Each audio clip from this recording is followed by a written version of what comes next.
बिस्मिल्लाहिर्रहमानिर्रहीम। अस्सलाम वालेकुम डियर स्टूडेंट्स। आज हम नाइन्थ की केमिस्ट्री के चैप्टर नंबर 7 के लेक्चर नंबर 4 के साथ हाजिर हुए हैं। आज का हमारा टॉपिक है इलेक्ट्रोलाइटिक सेल। इलेक्ट्रोलाइटिक सेल के बारे में डिस्कशन करते हैं कि इलेक्ट्रोलाइटिक सेल क्या चीज़ है। इससे पहले हम इलेक्ट्रोकेमिकल सेल पढ़ रहे थे कि एक इलेक्ट्रोकेमिकल सेल एक ऐसा सिस्टम होता है जिसके अंदर दो इलेक्ट्रोड इलेक्ट्रोलाइटिक सॉल्यूशन में डिप किए होते हैं और उनको बैटरी के साथ कनेक्ट करते हैं। अब या तो इलेक्ट्रोकेमिकल सेल में स्पॉन्टेनियस रिएक्शन होते हैं या नॉन स्पॉन्टेनियस। स्पॉन्टेनियस रिएक्शन ऐसे रिएक्शन जो खुद ब खुद होते हैं जिसके लिए एक्सटर्नल एजेंट की ज़रूरत नहीं होती, और नॉन स्पॉन्टेनियस रिएक्शन ऐसे रिएक्शन जिसके लिए एक्सटर्नल एजेंट की ज़रूरत पड़ती है। तो इलेक्ट्रोलाइटिक सेल जो है एक ऐसा केमिकल सेल है जिसके अंदर नॉन स्पॉन्टेनियस केमिकल रिएक्शन होते हैं। ठीक है, आपको मैंने पहले बताया था लेक्चर के टॉप इस चैप्टर के स्टार्ट में हम पढ़ चुके हैं क्या हमने पढ़ा था, स्पॉन्टेनियस और नॉन स्पॉन्टेनियस। मैंने आपको बताया था कि ऐसे रिएक्शन जो खुद ब खुद होते हैं जिसके लिए किसी एक्सटर्नल एजेंट की ज़रूरत नहीं होती उनको हम स्पॉन्टेनियस केमिकल रिएक्शन कहते हैं। और ऐसे रिएक्शन जो खुद ब खुद नहीं होते जिनके लिए हमें एक्सटर्नल एजेंट यानी इधर हम बैटरी का यूज़ करेंगे, तो जिसमें हम बैटरी यूज़ कर रहे हैं तो उसको हम क्या कहेंगे, नॉन स्पॉन्टेनियस केमिकल रिएक्शन। तो इलेक्ट्रोलाइटिक सेल ऐसे केमिकल सेल होते हैं जिसके अंदर नॉन स्पॉन्टेनियस केमिकल रिएक्शन होते हैं। आप ऐसे भी कह सकते हो कि बिजली के ज़रिए जो है वो केमिकल रिएक्शन होंगे, बिजली एज एक्सटर्नल एजेंट के तौर पे या बैटरी एज एक्सटर्नल एजेंट के तौर पे यूज़ कर रहे हैं। ठीक है, तो जो हमारे पास स्पॉन्टेनियस केमिकल रिएक्शन होंगे उसमें हम एक्सटर्नल एजेंट बैटरी यूज़ नहीं करेंगे बल्कि केमिकल रिएक्शन के ज़रिए से बिजली पैदा होगी। ठीक है, तो यहाँ पे आप ऐसे कह लो कि बिजली के ज़रिए केमिकल रिएक्शन हो रहे हैं, बिजली यानी एक एक्सटर्नल सोर्स हम यूज़ कर रहे हैं बैटरी को। आगे चलते हैं इलेक्ट्रोलाइसिस। इलेक्ट्रोलाइसिस दो चीज़ों से मिलकर बना है लफ्ज़। Electro mean electricity and lysis mean to break down. तो ये एक ऐसा केमिकल, हमें आप क्या कह सकते हैं कि केमिकल डीकम्पोजिशन, ऐसा फिनोमेना जिसमें केमिकल डीकम्पोजिशन होती है। किस चीज़ की डीकम्पोजिशन? मीन तोड़ फोड़। किस चीज़ की? Of a compound into its component. किसी भी कंपाउंड की अपने कंपोनेंट में या कोई भी कंपाउंड जब जिसमें से बिजली गुजारी जाए वो अपने आयन में तहलील हो जाए यानी डीकम्पोज हो जाए, तो उसको हम क्या कहते हैं, electrolysis. Electro mean electricity, lysis mean to break down the chemical decomposition of compound into its component by passing current through the solution of compound. किसी भी कंपाउंड के सॉल्यूशन में से जब बिजली गुजारें और वो कंपाउंड अपने आयंस में डीकम्पोज हो जाए, तहलील हो जाए, टूट जाए, या फिर मोल्टन फॉर्म में जो हमारे पास कंपाउंड होता है उसमें से भी जब बिजली गुजारी जाए, तो वो जब अपने आयंस में डीकम्पोज हो जाए उसको हम क्या कहते हैं, उसको हम कहते हैं इलेक्ट्रोलाइसिस। ठीक है, तो इलेक्ट्रोलाइसिस की एग्जांपल है हमारे पास NaCl, सोडियम क्लोराइड। आप देख सकते हैं NaCl, sodium chloride mean brine solution. इसमें से जब हम इलेक्ट्रिसिटी पास करेंगे तो क्या होगा, ये जो सोडियम क्लोराइड है इसके दो कंपोनेंट हैं, कौन कौन से, सोडियम और क्लोरीन। ये जो सोडियम क्लोराइड है ये अपने कंपोनेंट में क्या हो जाएगा, डीकम्पोज यानी तहलील हो जाएगा, टूट जाएगा। तो इसको हम क्या कहते हैं, इलेक्ट्रोलाइसिस। अब हम अपने जो इलेक्ट्रोलाइटिक सेल है उसकी कंस्ट्रक्शन की तरफ बढ़ते हैं। कंस्ट्रक्शन इसकी कैसे होती है? कंस्ट्रक्शन में हम देखते हैं हमारे पास एक इलेक्ट्रोलाइटिक टैंक है। ठीक है, उसके बाद इसके अंदर दो इलेक्ट्रोड मीन सोर्स, ऐसा सोर्स जिससे के ज़रिए हम इलेक्ट्रिसिटी को क्या कर सकें, जनरेट कर सकें। ठीक है, इलेक्ट्रोड, टू इलेक्ट्रोड। उसके बाद बैटरी यूज़ की है हमने, इलेक्ट्रोलाइटिक सॉल्यूशन। इलेक्ट्रोलाइटिक सॉल्यूशन के बारे में हम डिस्कस कर चुके हैं कि ऐसा सॉल्यूशन जिसमें से इलेक्ट्रिक करंट पास हो जाता है उसको हम इलेक्ट्रोलाइटिक सॉल्यूशन कहते हैं। यानी ऐसा सॉल्यूशन जिसमें से बिजली भी गुजर जाए और उसके बाद उसमें आयंस भी आयंस भी प्रोड्यूस होना स्टार्ट हो जाए, उसको हम इलेक्ट्रोलाइटिक सॉल्यूशन कहते हैं। इसके अंदर दो टर्मिनल हैं, एक पॉजिटिव टर्मिनल और एक नेगेटिव टर्मिनल, एक बैटरी है और इलेक्ट्रोलाइटिक सॉल्यूशन। कोई भी सॉल्यूशन हम यहाँ पे ले सकते हैं। इलेक्ट्रोड बेसिकली किसी भी मेटल के बने होंगे। ठीक है, वो इलेक्ट्रोड जो हमने क्या किया हुआ है उनको डिप किया हुआ है इलेक्ट्रोलाइटिक सॉल्यूशन में। अब हमने क्या किया हुआ है, इनको बैटरी के साथ कनेक्ट कर दिया। ठीक है, अब क्या करेंगे, पॉजिटिव वाला जो है एनोड, इसको पॉजिटिव वाला जो टर्मिनल है इसको हम क्या कह देंगे, एनोड, और नेगेटिव टर्मिनल को हम क्या कह देंगे, कैथोड।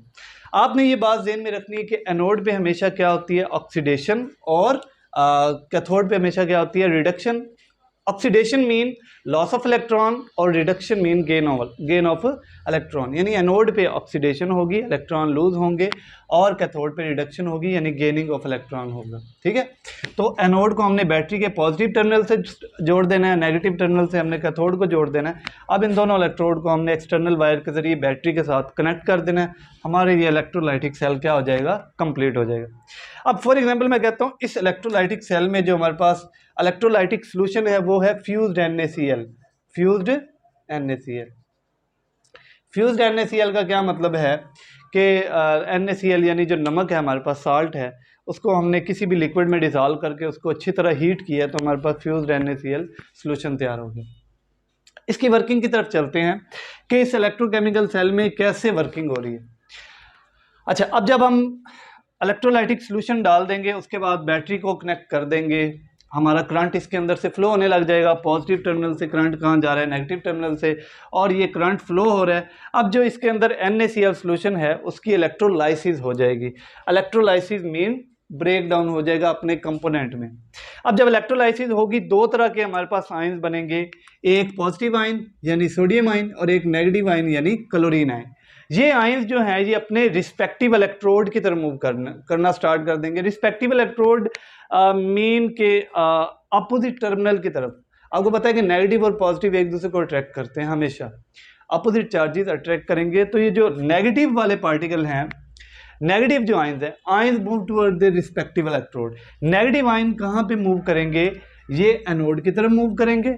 नेगेटिव आयन जितने भी हैं ये क्या करेंगे, ये एनोड की तरफ मूव करेंगे और यहाँ पे जाके इकट्ठे हो जाएंगे, और यहाँ पे क्या करेंगे, ये नेगेटिव आयन अपने इलेक्ट्रॉन क्या कर देंगे, लूज कर देंगे।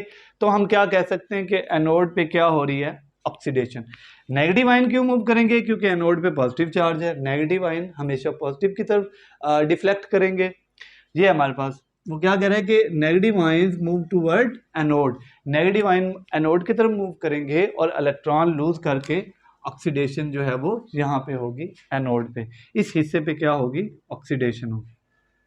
पॉजिटिव आयन, पॉजिटिव आयन का मतलब है सोडियम आयन। यहाँ पे हम पॉजिटिव आयन सोडियम आयन ले रहे हैं, और नेगेटिव आयन कौन से हैं, क्लोरीन। ये आपको पॉजिटिव और नेगेटिव नजर आ रहे हैं, जहाँ जहाँ positive mean sodium ion, negative mean chlorine ion. अब ये पॉजिटिव आयन क्या करेंगे, ये कैथोड की तरफ मूव करेंगे। अब ये जाके कैथोड पे जमा हो जाएंगे। क्यों कैथोड पे जाएंगे, क्योंकि कैथोड पे नेगेटिव चार्ज है और इनके ऊपर पॉजिटिव और नेगेटिव एक दूसरे को अट्रैक्ट कर। ये पॉजिटिव आयन यानी सोडियम आयन कैथोड पे जाएंगे, वहाँ पे ये जो इलेक्ट्रॉन नेगेटिव आयन ने लूज किए हैं वो इलेक्ट्रॉन जो है ये पॉजिटिव आयन गेन कर लेंगे, और गेन ऑफ इलेक्ट्रॉन हमारे पास क्या कहलाता है, रिडक्शन। इसका मतलब है यहाँ पे क्या हो रही है, रिडक्शन हो रही है। एनोड पे ऑक्सीडेशन हो रही है, कैथोड पे रिडक्शन हो रही है। अब हम इसको देखते हैं ज़रा केमिकल रिएक्शन, क्या क्या रिएक्शन हो रहे हैं। ये हमारे पास 2NaCl है, इसकी इलेक्ट्रोलाइसिस हुई है। इलेक्ट्रोलाइसिस यानी ये अपने आयंस में डीकम्पोज हो गया, सोडियम आयन और क्लोरीन आयन। अब ऑक्सीडेशन एट एनोड, एनोड पे हमेशा क्या होती है, ऑक्सीडेशन होती है। Oxidation mean loss of electron. अब हमारे पास क्लोरीन का, मैं कहता हूँ एक आयन ये क्लोरीन का है और एक ये क्लोरीन का आयन है। आपको पता है कि क्लोरीन के वैलेंस शेल में 7 इलेक्ट्रॉन, 1 2 3 4 5 6 7, 1 2 3 4 5 6 और 7 इलेक्ट्रॉन। अब इसके ऊपर नेगेटिव चार्ज है।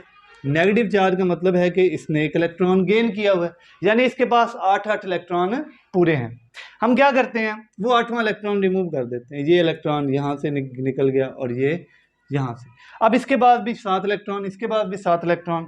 ये क्लोरीन आयन और ये क्लोरीन आयन अपना एक एक इलेक्ट्रॉन शेयर करके केमिकल बॉन्ड बना देंगे। तो यहाँ पे बेसिकली क्या बना हुआ है, Cl2 मीन इनके दरमियान केमिकल बॉन्ड बना हुआ है। इसको हम Cl2 भी लिख सकते हैं, ठीक है। तो ये 2 इलेक्ट्रॉन एक एक अपना क्लोरीन आयन जो है, क्लोराइड आयन एक एक इलेक्ट्रॉन लूज करके क्लोरीन गैस में कन्वर्ट हो गया, यानी एनोड पे क्या हो रही है, ये सारा रिएक्शन कहाँ पे हो रहा है, एनोड पे ऑक्सीडेशन हो रही है। और कैथोड पे क्या हो रही है, रिडक्शन, यानी सोडियम के आयन जो हैं, सोडियम के ऊपर पॉजिटिव चार्ज का मतलब डेफिशिएंसी ऑफ इलेक्ट्रॉन। अगर एक सोडियम का आयन है तो वो एक इलेक्ट्रॉन गेन करेगा, अगर एक सोडियम का आयन है तो वो क्या करेगा, वो एक इलेक्ट्रॉन गेन करेगा और वो सोडियम मेटल में कन्वर्ट हो जाएगा। इसी तरह दूसरा सोडियम का आयन है, वो दूसरा इलेक्ट्रॉन गेन करेगा और वो भी सोडियम मेटल में। इसको हम क्या लिख सकते हैं, इसको हम इकट्ठा करके ऐसे भी लिख सकते हैं, कंबाइन करके, ठीक है। तो ये सोडियम के positive charge mean deficiency of electron. तो ये दो सोडियम के आयन दो इलेक्ट्रॉन गेन करके क्या कर रहे हैं, ये सोडियम मेटल में कन्वर्ट हो रहे हैं। यानी इनकी आप ऐसे कह लो कि क्या हो रही है, ऑक्सीडेशन स्टेट डिक्रीज हो रही है। तो ऑक्सीडेशन स्टेट जहाँ पे भी डिक्रीज हो वहाँ पे हमेशा रिडक्शन होती है। तो ये यहाँ पे ऑक्सीडेशन, यहाँ पे रिडक्शन। ओवरऑल रिएक्शन में हम इस तरफ अपने रिएक्टेंट लिख देंगे, ये क्लोरीन और सोडियम आयन, और यहाँ पे हम क्या लिख देंगे, प्रोडक्ट। तो ये हमारे पास इलेक्ट्रोलाइटिक सेल है, इसकी कंस्ट्रक्शन है, इसकी वर्किंग है। अगर इसका कॉन्सेप्ट आपके माइंड में बैठ जाता है तो अगले जितने भी केमिकल सेल हैं उनको याद करना आपके लिए ईजी होगा।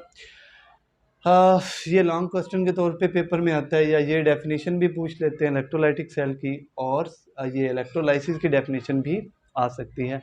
एज अ लॉन्ग क्वेश्चन भी पेपर में पूछा जा सकता है।